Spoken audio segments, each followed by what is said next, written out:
तो सबसे पहले देखते हैं पहला क्वेश्चन क्या है, how many organs of the governments, कि गवर्नमेंट्स की कितनी ऑर्गेन्स है, कितने अंग है। तो आपको तो पता ही होगा, तीन है। तीन में से कौन है? लेजिस्लेटिव है, एग्जीक्यूटिव है और जुडिशरी है। इन तीनों का नाम भी आपको याद रखना है। तो पहला क्वेश्चन ये था।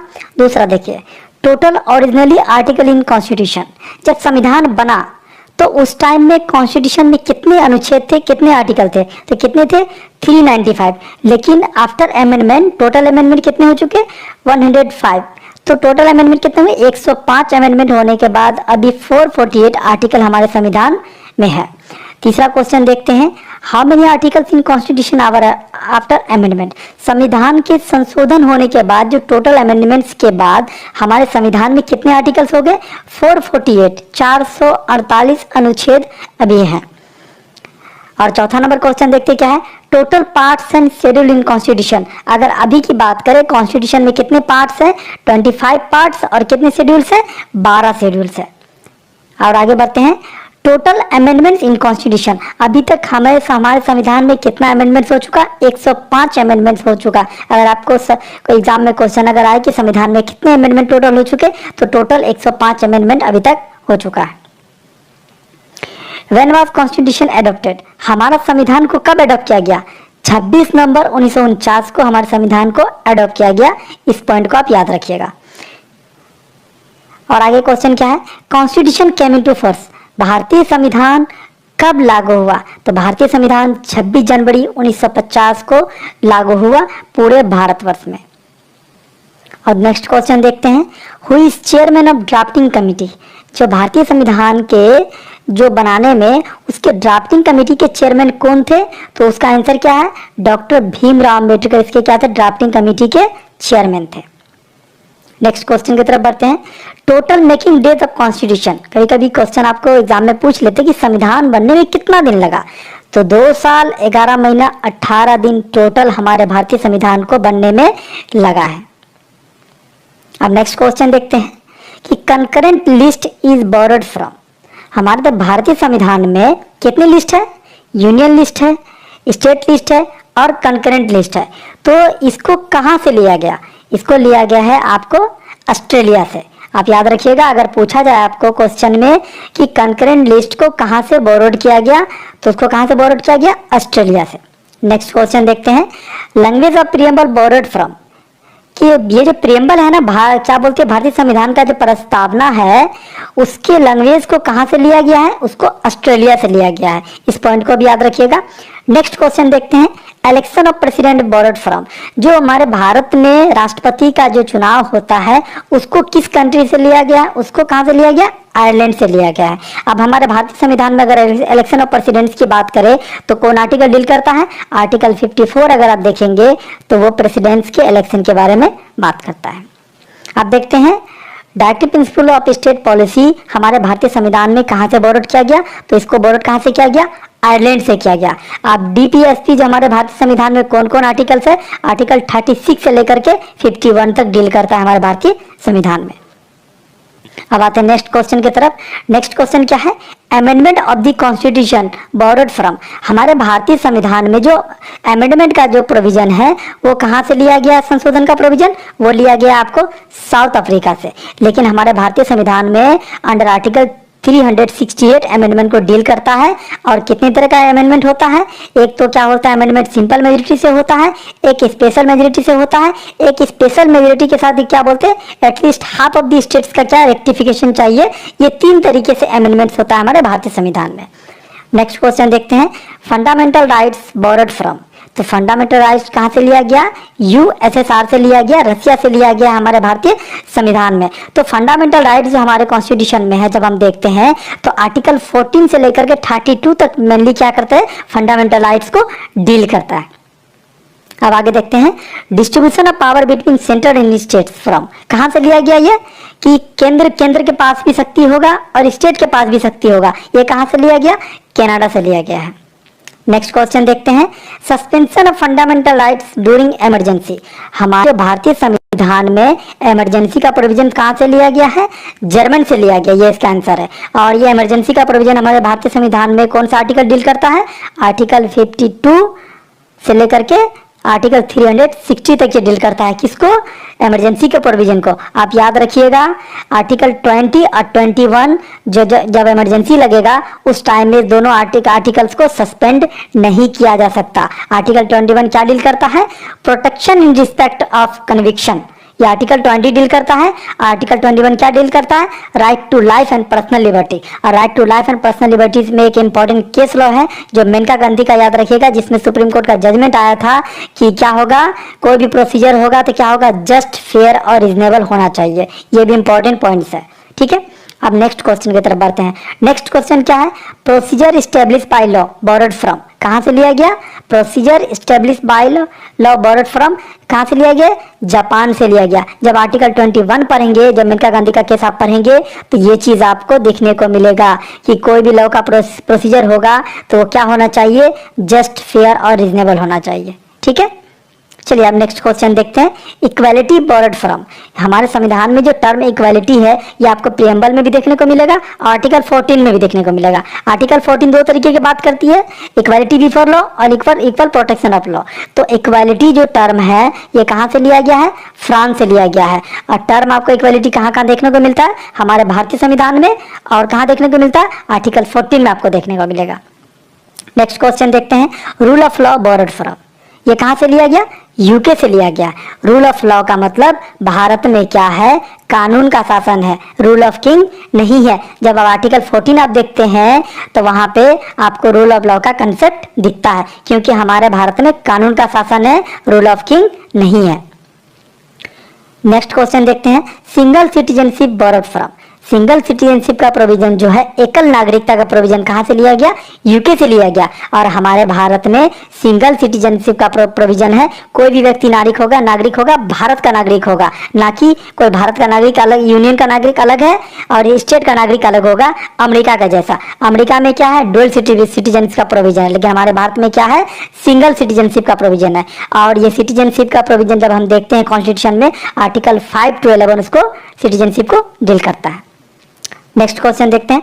Parliamentary form of government borrowed from, हमारे भारत में संसदीय शासन प्रणाली की जो व्यवस्था चल रही है, पार्लियामेंट फॉर्म ऑफ गवर्नमेंट, वो कहां से लिया गया? यूके से लिया गया। और हमारे भारत में पार्लियामेंट्री फॉर्म ऑफ गवर्नमेंट है, अमेरिका की तरह प्रेसिडेंशियल फॉर्म ऑफ गवर्नमेंट यहाँ पे नहीं है। यहाँ पे जो रियल एग्जीक्यूटिव हेड कौन होंगे? हमारे प्राइम मिनिस्टर होंगे, ठीक है। नेक्स्ट क्वेश्चन देखते हैं। रीट बोरोड फ्रॉम, ये रीट जो हमारे भारतीय संविधान में जब हम आर्टिकल 32 देखते हैं, जो हमारा फंडामेंटल राइट्स है, अगर कोई व्यक्ति हमारे फंडामेंटल राइट को इन्फ्रिंज या वायलेट्स करता है तो हम अंडर आर्टिकल 32 सुप्रीम कोर्ट में रीट फाइल कर सकते हैं, अंडर आर्टिकल 226 हाई कोर्ट में रीट फाइल कर सकते हैं। तो ये रीट का प्रोविजन कहां से लिया गया? यूके से लिया गया। नेक्स्ट क्वेश्चन देखते हैं। रिटन कॉन्स्टिट्यूशन बोरोड फ्रॉम, ये कहां से लिया गया? यूएसए। कहां से लिया गया? यूएसए। हमारे भारत का संविधान क्या है? रिटन कॉन्स्टिट्यूशन है, ठीक है, आप इसको याद रखिएगा। नेक्स्ट क्वेश्चन क्या है? Independence of judiciary. Next question क्या है? Independence of judiciary. ये इंडिपेंडेंस ऑफ जुडिशरी मतलब कि जो हमारे जुडिशरी जो होंगे ना, वो अदर जो ऑर्गन्स है गवर्नमेंट्स के, उससे क्या होंगे? इंडिपेंडेंस होंगे। ये आपको जब हम directive principle of state policy जो आर्टिकल 36 से लेकर के 51 तक अगर पढ़ते हैं तो वहाँ आपको देखने को आर्टिकल 50 जब देखेंगे तो वहाँ आपको ये प्रोविजन मिलेगा, independence of judiciary. Next question देखते हैं। जुडिशियल रिव्यू बोरोड फ्रॉम, ये कहाँ से लिया गया? यूएसए से लिया गया है। तो जब जुडिशियल रिव्यू की बात आती है तो हमारे कॉन्स्टिट्यूशन में बहुत सारे आर्टिकल्स हैं जो जुडिशियल रिव्यू को डील करता है। आप आर्टिकल देखेंगे, article 13, article 13(2), article 131, article 136, article 226, article 145, article 246, article 254, article 251, article 372। ये जो आर्टिकल जितने हैं ना, ये जुडिशियल रिव्यू को डील करते हैं। नेक्स्ट क्वेश्चन देखते हैं। सुप्रीम कोर्ट बोरोड फ्रॉम, अगर हम सुप्रीम कोर्ट की बात करें तो हमारे संविधान में आर्टिकल 124 से लेकर के 147 पार्ट 5 जो है, ये सुप्रीम कोर्ट के प्रोविजन को डील करता है। ये कहां से लिया गया? यूएसए से लिया गया। नेक्स्ट देखते हैं। Preamble is borrowed from, preamble जो हमारे भारतीय संविधान का, ये कहां से लिया गया? यूएसए से लिया गया है। नेक्स्ट क्वेश्चन देखते हैं, fundamental rights is borrowed from, कहाँ से लिया गया ये? यूएसए से।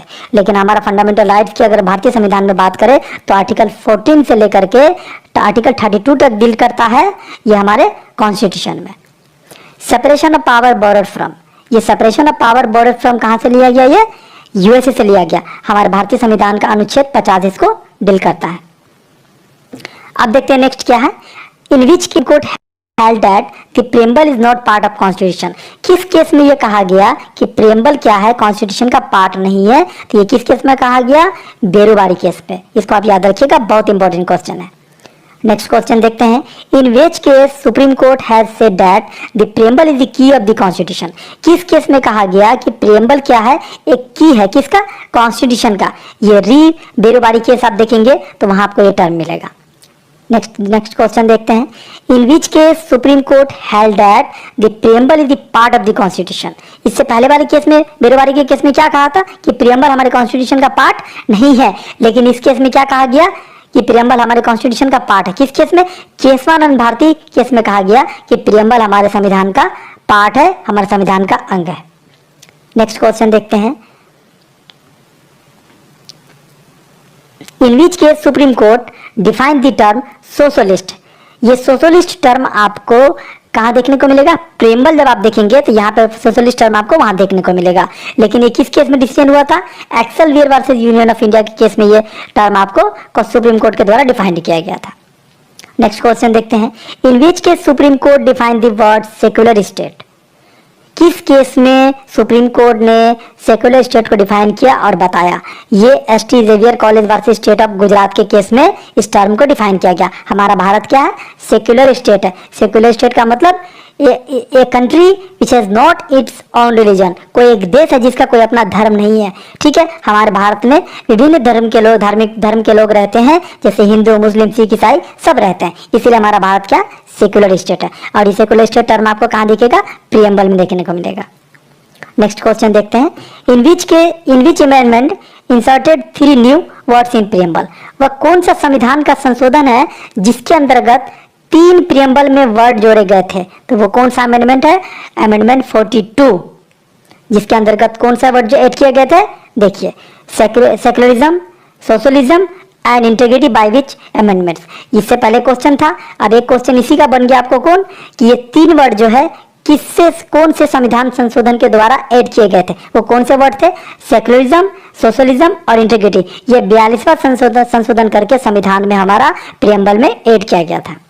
ठीक है, नेक्स्ट क्वेश्चन देखते हैं, in which case Supreme Court said that secularism has a positive meaning that is developing understanding and respect toward different religion. किस केस में ये कहा गया था कि सेक्युलरिज्म की अगर बात करते हैं इसका मीनिंग क्या होगा कि हर एक धर्म का क्या करना है? इज्जत करना है, रिस्पेक्ट करना है। ये Aruna Roy versus union of India के केस में कहा गया था। नेक्स्ट क्वेश्चन देखते हैं, in which case Supreme Court has held that secularism is the basic feature of the constitution. किस केस में ये कहा गया था कि सेक्युलरिज्म क्या है? कॉन्स्टिट्यूशन का बेसिक फीचर है। तो ये SR Bommai versus union of India के केस में कहा गया था। नेक्स्ट क्वेश्चन देखते हैं, आर्टिकल 1 to 4 डील्स अबाउट, जब हम संविधान का आर्टिकल 1 to 4 बात पढ़ेंगे तो वो किससे रिलेटेड है? Union and it's territory, Bharat और राज्यों का संघ होगा, इससे डील करता है ये। ठीक है, नेक्स्ट क्वेश्चन देखते हैं, which amendment of the constitution abolish the tree, यहाँ पे ट्री लिखा गया, यहाँ 3 होगा। 3 categories and place of the union and state prescribe in the first schedules. कौन से संविधान के संशोधन में जो 3 कैटेगरीज जो थे उनको एबोलिश किया गया और उसको फर्स्ट शेड्यूल में दिया गया। पहले क्या था ना, स्टेट 3 भागों कैटेगरी में बटा हुआ था, जैसे ABC, लेकिन संविधान के 7वां संशोधन करके 1956 में वो जितने यूनियन और स्टेट्स हैं सबको फर्स्ट शेड्यूल में ऐड कर दिया गया। याद रखिएगा इस चीज को। नेक्स्ट क्वेश्चन देखते हैं, constitution which part deals about union and territory. Constitution का कौन सा पार्ट यूनियन टेरिटरी को डील करता है? जो पार्ट 1 है, आर्टिकल 1 to 4। चलिए नेक्स्ट क्वेश्चन देखते हैं, constitution which article deals about admission और एस्टेब्लिशमेंट ऑफ न्यू स्टेट्स। संविधान में कौन सा अनुच्छेद ये डील करता है? Admission establishment of new states, article 2। इसको याद रखिएगा। आर्टिकल 2 ऑफ द कॉन्स्टिट्यूशन किसको डील करता है? Formation of new states, alteration of boundaries etcetera और एग्जिस्टिंग स्टेट, इसको याद रखिएगा, ठीक है।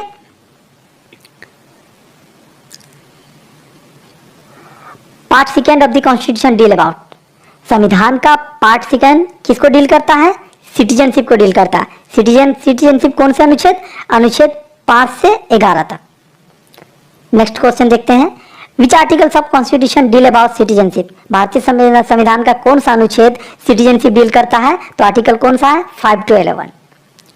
नेक्स्ट क्वेश्चन देखते हैं, under which articles of constitution give power to parliaments makes law for citizenship, अगर भारतीय संविधान में वो कौन सा अनुच्छेद है जो पार्लियामेंट्स को पावर देता है कि वो सिटीजनशिप के रिगार्डिंग कोई कानून बना सकता है? तो आर्टिकल 11।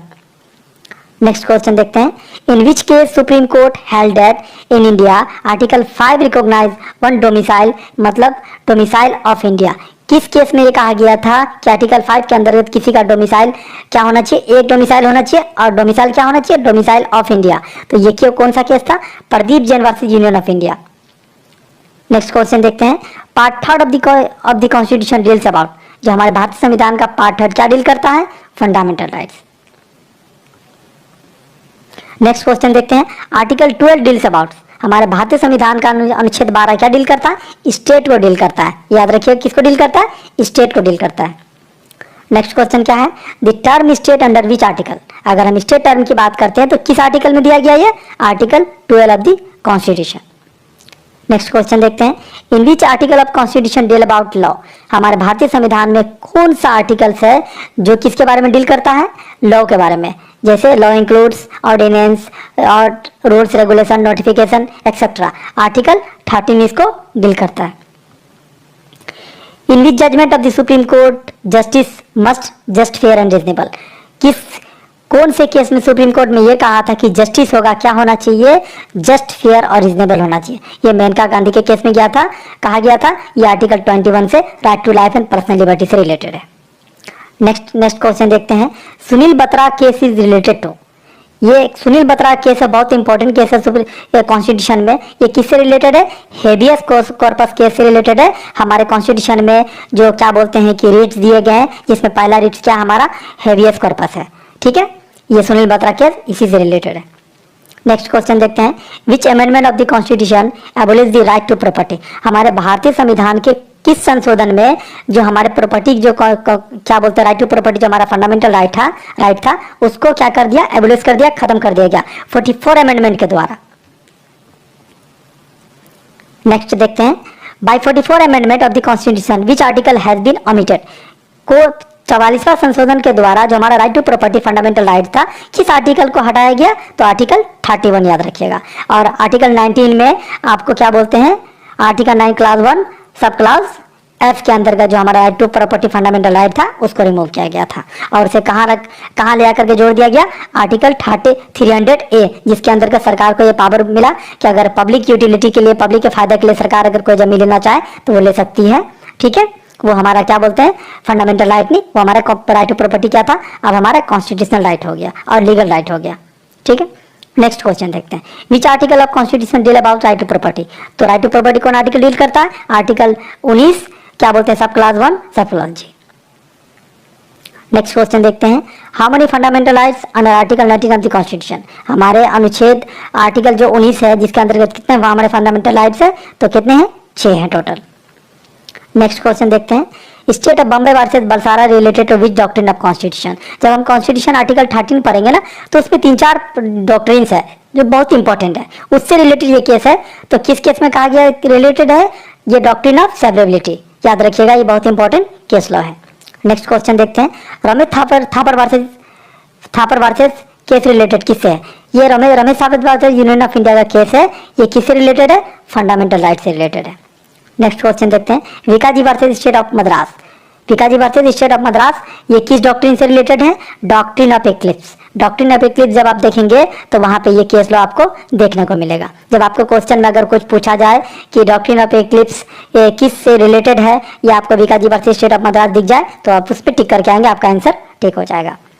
नेक्स्ट क्वेश्चन देखते हैं, doctrine of waiver important cases. तो डॉक्ट्रिन ऑफ वेवर से लेकर के इंपॉर्टेंट केस कौन सा था? Baseshwar Nath versus income tax commissioner का केस था। डॉक्ट्रिन ऑफ वेवर का मतलब होता है कि कोई भी व्यक्ति अपने फंडामेंटल राइट को मतलब छोड़ नहीं सकता। जैसे राइट टू लाइफ का हमारा फंडामेंटल राइट है, लेकिन राइट टू डाई नहीं है। ठीक है, ये केस लॉ इसका इंपॉर्टेंट है। नेक्स्ट केस लॉ देखते हैं, which doctrine of constitution deals about to test of constitutional validity of this act. किस डॉक्ट्रिन के द्वारा क्या बोलते हैं कि हमारे जो क्या बोलते हैं सुप्रीम कोर्ट अगर किसी लॉ को अगर टेस्ट करेंगे, उसकी कॉन्स्टिट्यूशनल वैलिडिटी को चेक करेंगे, तो वो कौन सा डॉक्ट्रिन है? Doctrine of lifting the well. ये याद रखिएगा, ये भी एक डॉक्ट्रिन है, बहुत इंपॉर्टेंट है। In which case of the constitution deals about the third gender. ये थर्ड जेंडर का जो प्रोविजन है ना, ये किससे आया था? National legal service authority versus union of India. पहले थर्ड जेंडर को क्या था? मान्यता प्राप्त नहीं था, है ना। अब थर्ड जेंडर को क्या है? मान्यता प्राप्त है। उसको भी किसी इंस्टीट्यूशन में अधिकार मिलेगा एडमिशन का, उसको भी पब्लिक एम्प्लॉयमेंट में रोजी रोजगार मिलेगा। अब जबकि कोई फॉर्म वगैरह भरेंगे ना, तो पहले आता था क्या? मेल फीमेल, लेकिन अब थर्ड जेंडर का प्रोविजन वहां पे आपको कॉलम देखने को मिलेगा। नेक्स्ट केस है, in which case bar on enrolment as the advocate on the basis of age. किस केस में कहा गया था कि इनरोलमेंट अगर कोई व्यक्ति कर रहा है एडवोकेट का, तो उसका एज को फिक्स कर दिया जाएगा, उसके हिसाब से होना चाहिए। तो ये कौन सा केस था? Indian council of legal aid and advice versus bar council of India, इस केस में कहा गया था।